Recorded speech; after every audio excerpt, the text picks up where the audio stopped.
हम तो रेडी हो गए। चल हाँ रेडी हैं क्या। जी मैडम, महंगाई लगातार बढ़ रही है, चाहे सब्जियों के दाम हो या तेल की कीमतें हों, लगातार कीमतें बढ़ रही हैं। महिला कांग्रेस किस तरह से देख रही है इसको, और क्या महिलाओं को लामबंद करते हुए आप बड़ा धरना प्रदर्शन भी करने वाली? बिल्कुल आपने सही कहा कि ये जो सरकार सत्ता में आने के लिए इन्होंने नारे दिए थे, बहुत हुई महंगाई की मार, अब की बार भाजपा सरकार। और हमारे माननीय सम्माननीय प्रधानमंत्री जी का आपने पहले वाले भाषण जितने भी सुने होंगे, उन्होंने यही बात कही कि जैसे जैसे रुपए की कीमत गिरती है तो देश की साख भी गिरती है। ठीक है। और कांग्रेस पार्टी को 2014 में ये कहते थे कि कांग्रेस पार्टी को और हमारे जो माननीय प्रधानमंत्री थे यूपीए में मनमोहन सिंह, उनको महंगाई का मोह तक नहीं आता है। तो मैं पूछना चाहती हूँ, आज जो आपने वो बातें कही थी जोर शोर से पब्लिक में, भाइयों बहनों बताइए कि सिलेंडर का दाम जो है इतना हो गया है 450 रुपये, तो ये कम होना चाहिए कि नहीं होना चाहिए। और उन्होंने कहा था कि जब आप वोट डालने जाओगे तो सिलेंडर को नमस्कार करके जाना।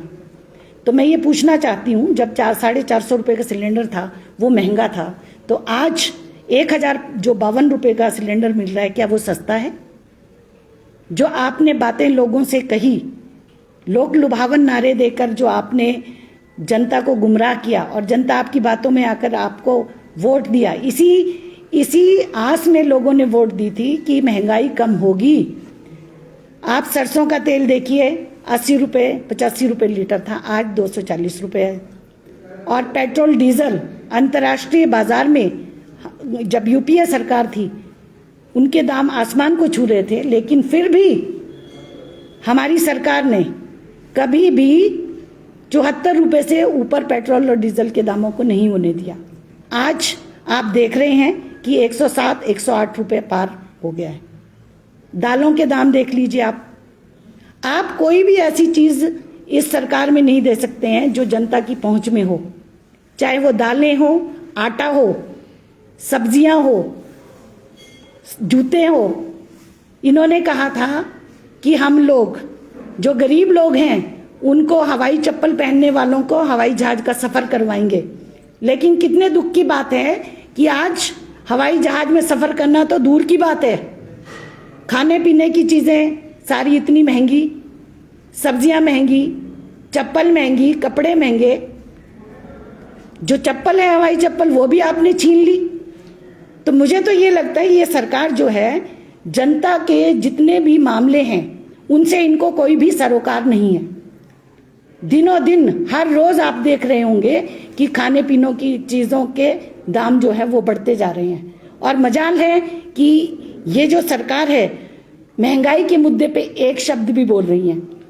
और जहां तक महिलाओं की बात है, बिल्कुल सही बात है, सबसे ज्यादा अगर महंगाई का बोझ पड़ता है तो महिलाओं और बच्चों पे पड़ता है। आज हमारे देश की क्या हालत है, कुपोषण में हम लोग बांग्लादेश और पाकिस्तान से भी पीछे हो गए, भुखमरी में। कितने दुख की बात है। एक तरफ तो कहते हैं कि भारत जो है शिखर पर है, और दूसरी तरफ अगर आप सच्चाई देखेंगे तो हमारे देश की हालत ये है कि हम बांग्लादेश और पाकिस्तान से भी पीछे छूट गए हैं। तो कितनी दुख की बात है।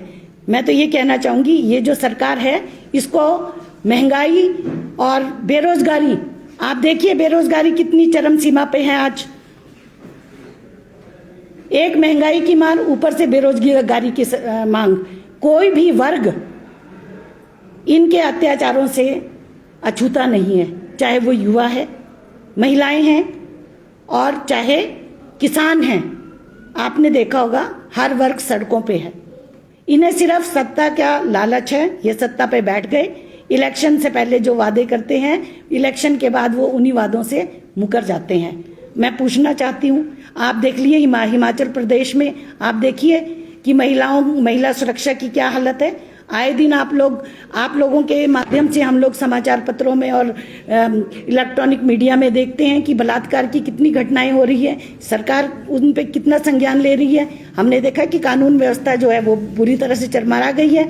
और कहते हैं कि महिलाओं को बसेस में हम लोग मुफ्त में वो यात्रा करने की सुविधा देंगे। लेकिन आपने बसेस की हालत देखी होगी, खटारा बसें जो है हर कहीं खड़ी हैं। क्यों नहीं आप अपने सिस्टम को दुरुस्त करते हैं? और हमारी जब सरकार थी उस समय की जो नई बसें थी उनको भी ये तो रूट पे नहीं ला सके, वो भी खड़ी खड़ी खटारा हो गई है। तो ऐसी नकारा सरकार है, तो ये मुझे लगता है इस सरकार को तो सत्ता में रहने का कोई हक ही नहीं है। जिस तरह से आज देश में, वो चाहे प्रदेश की बात हो या देश की बात हो, हर जगह एक ऐसा माहौल है, हर वर्ग जो है वो परेशान है। इसलिए हम सभी लोगों से अपील करना चाहेंगे कि अभी भी समय है, जागिए। क्योंकि जिस तरह से महंगाई बढ़ रही है, जिस तरह से आम लोगों को टैक्स के बोझ तले लाद लिया, अभी इनकी पूरी तैयारी है कि हर चीज पे 28% ये लोग करने वाले हैं। तो आप सोच सकते हैं कि जो बेरोजगार है या 2 या 8, 4, 5 प्राइवेट संस्थाओं में जो नौकरी करते हैं, जो 8-10 हजार की नौकरी करते हैं, वो कैसे अपना गुजर बसर करेंगे? ये संवेदनहीन सरकार है। इस सरकार ने एक तरीके से लोगों की तरफ से आंखें मूंद ली हैं। इनको कोई फर्क नहीं पड़ता, क्योंकि ये जान चुकी है कि जनता को और मुद्दों पे उलझा के रखो। बेरोजगारी, महंगाई, इन मुद्दों से लोगों का ध्यान किस तरह भटकाया जाएगा, ये अच्छे तरह से जानते हैं। तो मैं आपके माध्यम से लोगों को अपील करना चाहूंगी कि जनता अभी भी जाग जाए, अभी भी समय है कि ऐसा ना हो कि जो अभी बड़ी मुश्किल से 2 जून की रोटी हम लोग का जुगाड़ कर रहे हैं, हम लोगों को उससे भी वंचित होना पड़े।